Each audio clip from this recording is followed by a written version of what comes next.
لڑکی: جب میں اچھے کپڑے پہن کر بازار جاتی ہوں تو سبزی والا سبزی مہنگی دیتا ہے، جب میں گندے کپڑے پہن کر جاتی ہوں تو سبزی سستی دیتا ہے۔ پپو: تم ہاتھ میں کٹورا لے کر جایا کرو، فری میں سبزی دے گا۔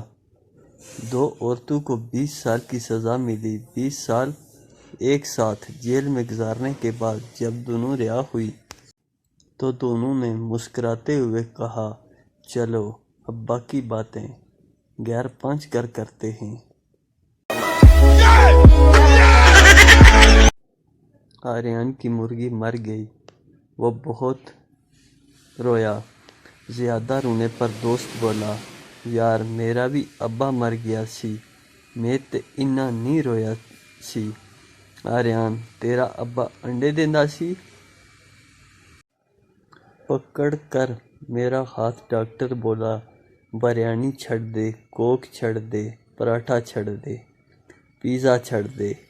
پھر آنکھوں کو دیکھ کر بولا، واٹس ایپ، فیس بک، سنیپ چیٹ، انسٹاگرام چھڑ دے۔ میں نے کہا، ڈاکٹر تو بندے دا پتر بن کے میرا ہاتھ چھڑ دے۔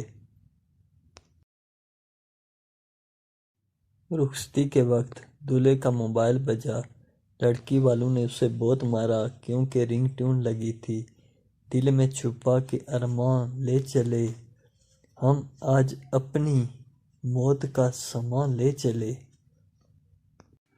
پپو امی سے: کیا لو میرج کرنے سے گھر والے ناراض ہوتے ہیں کیا؟ ماں: تو یقیناً کسی چڑیل کے چکر میں ہوگا اور یہ سب تجھے اسی ڈائن نے کہا ہوگا۔ ایسی لڑکیاں تو بس لڑکوں کو پھنسانے میں لگی رہتی ہیں۔ جہاں اچھا لڑکا دکھا شروع ہو گئی۔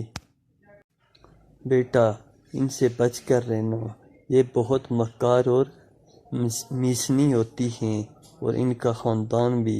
پپو امی: بس بس، ایسا کچھ نہیں ہے، وہ تو ابو مجھے بتا رہے تھے کہ آپ دونوں کی لو میرج ہوئی تھی۔